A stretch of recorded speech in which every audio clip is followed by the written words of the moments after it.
Selamat siang, perkenalkan nama saya Angelika Christine Nenggolan dengan NIM 4243210043. Saya dari kelas PSKM 24A. Saat ini saya akan membuat video tugas biologi umum mengenai rekayasa genetik dan bioteknologi.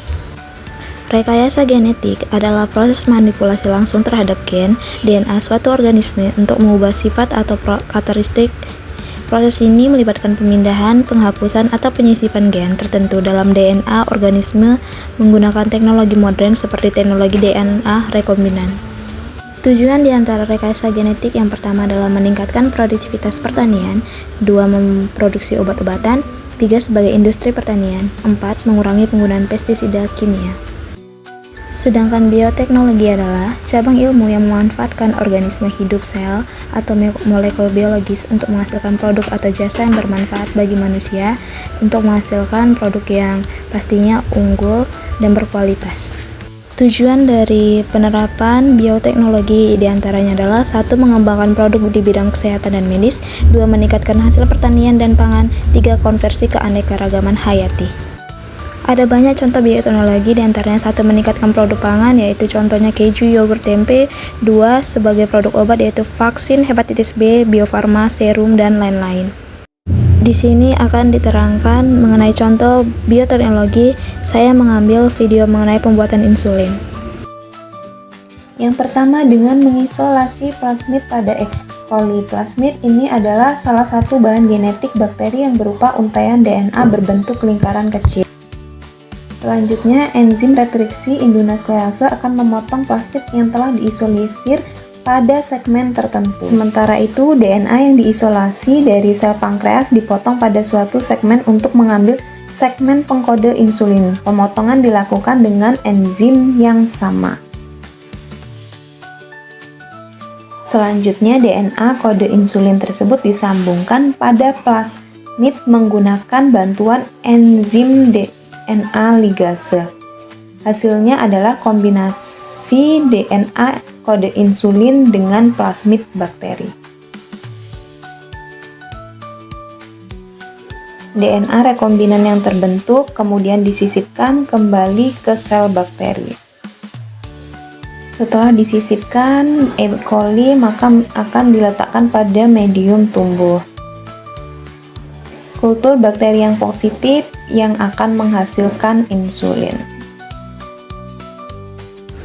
Contoh dari penerapan rekayasa genetik yaitu pertama, peningkatan produksi pangan, contohnya tanaman transgenik yaitu jagung BT, dan kedua, produksi obat-obatan, contohnya insulin manusia, vaksin, dan lain-lain. Di sini akan diterangkan salah satu contoh pembuatan jagung BT sebagai salah satu produk rekayasa genetik. Pertama-tama, kita membutuhkan Agrobacterium tumefaciens yang akan digunakan sebagai media untuk memasukkan gen BT ke dalam tanaman jagung.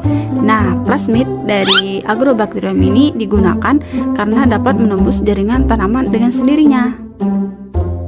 Gen BT akan dipotong dengan menggunakan enzim restriksi. Begitupun dengan plasmid pada Agrobacterium tumefaciens. Nah, setelah dipotong, kedua gen tersebut akan disatukan dengan menggunakan enzim ligase. Setelah gen BT ini dan plasmid tersebut bergabung, maka akan dikultur atau diperbanyak sampai beberapa hari. Dan selanjutnya, kita akan mempersiapkan kultur jaringan untuk jagung. Misalnya kita anggap ini pohon jagung, kita akan mengambil daunnya. Daun yang dipotong tadi disebut eksplan. Nah, eksplan ini akan dimasukkan ke dalam suatu media yang berisi berbagai nutrisi untuk tumbuh dan berkembang dan dibiarkan sampai beberapa saat. Setelah itu, eksplan tadi akan tumbuh menjadi kalus. Nah, pada proses kalus inilah dimasukkan gen BT yang sudah dimodifikasi, baik itu dengan cara ditembakkan maupun dengan disuntikkan. Setelah itu, kalus akan tumbuh menjadi flanlet atau tumbuhan yang sudah utuh. Nah, flanlet tadi akan diperbanyak atau digerminasi. Setelah proses germinasi, selanjutnya akan masuk ke proses aklimatisasi atau tanaman akan dipindahkan ke suatu pot dengan suhu kondisi lingkungannya.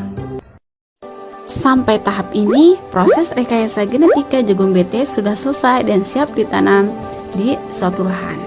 Berakhirlah sudah tugas pembuatan video saya. Adapun kesalahan materi yang telah saya sampaikan, saya mohon maaf. Sekian dan terima kasih.